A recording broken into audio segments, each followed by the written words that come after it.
दिवसापासून आपण सर्वजण रत्नागिरी जिल्ह्यामध्ये लावलेले जे सीसीटीव्ही आहेत त्याचं कौतुक करतोय, त्याचं खूप चांगल्या प्रकारे काम झालं असं आपण सांगतोय। परंतु माननीय मुख्यमंत्री महोदय, रत्नागिरी जिल्ह्यामध्ये 57 एकंदरीत सीसीटीव्ही लावलेले आहेत आणि आपणच दिलेल्या माहितीमध्ये याच्यामध्ये 37 ते बंद आहेत आज घडीला। हे आपणच काही ते दिलेली लिखित स्वरूपामध्ये माहिती आहे। मग जे रत्नागिरी जिल्ह्यामध्ये झालेलं काम हे आदर्श काम, चांगलं काम किंवा त्या कॉन्ट्रॅक्टरनी उत्तम केलेलं काम आपण कसं काय म्हणू शकतो? 37 बंद आहेत आणि म्हणून मगाशी माननीय मुख्यमंत्री महोदय म्हणाले त्या पद्धतीने याचा मेंटेनन्सचा विषय तर येईलच, पण हे बसवत असताना याला काही वॉरंटी पिरियड काय आहे की नाही?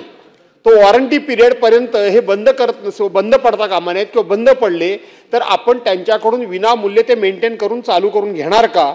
हा एक माझा प्रश्न आहे।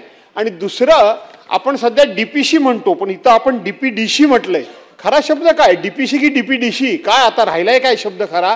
म्हणजे हा काय फार मोठा इश्यू नाहीये, पण आपण लिखित स्वरूपामध्ये डीपीडीसी म्हटलंय म्हणून डीपीसी की डीपीडीसी एवढं फक्त मला सांगावं। नाही अध्यक्ष महोदय, पहिल्यांदा तर राज्यमंत्र्यांनी हे काम उत्तम झालं वगैरे असं काहीच म्हटलेलं नाही।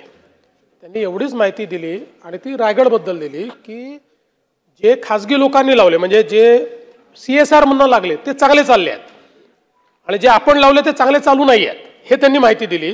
त्याच्यामुळे इथे कोणाला सर्टिफिकेट दिलेलं नाही। मात्र या संदर्भात जसं मी सांगितलं की याचा एक एकत्रित SOP आपल्याला काढावं लागेल। काही ठिकाणी वॉरंटी पिरियड आहे, काही ठिकाणी नाही आहे, काही ठिकाणी 1 वर्षाचा आहे, काही ठिकाणी 3 वर्षाचा आहे। त्यामुळे आत्ता काय झालं की वेगवेगळ्या संस्थांनी हे लावले। आता याचे 2 ठिकाणी इंटिग्रेशन आपल्याला करावं लागतं। एक पोलीस विभागाकरता करावं लागतं आणि दुसरं डिझास्टर मॅनेजमेंटच्या दृष्टीने आपल्याला करावं लागतं।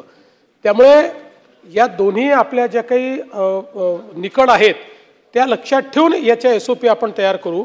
मग त्याच्यामध्ये वॉरंटी पिरियड किती वर्षाचा असला पाहिजे, त्याच्या सगळ्या पुढच्या मेंटेनन्सची व्यवस्था कशी असली पाहिजे। खूप ठिकाणी कॅमेरे का बंद होतात तर त्या ठिकाणी खोदकामामध्ये फायबर तुटली म्हणून कॅमेरा बंद आहे, म्हणजे कॅमेरा चालू आहे पण फायबरच नाही आहे। तर अशा प्रकारच्या गोष्टीमध्ये छोट्या छोट्या गोष्टीला मेंटेनन्स लागतो आणि म्हणून त्या संदर्भात आपल्याला ही कारवाई करावी लागते आणि म्हणून त्या संदर्भातले आपण निश्चितपणे निकष देऊ। आणि DPCचा अर्थ डिस्ट्रिक्ट प्लॅनिंग कमिटी आहे, तर DPDC आपण पहिलेपासून त्याला DPDC म्हणायचो म्हणून DPDC म्हणायचो, पण आता प्लॅनिंग कमिटीला DPC म्हणतो आपण।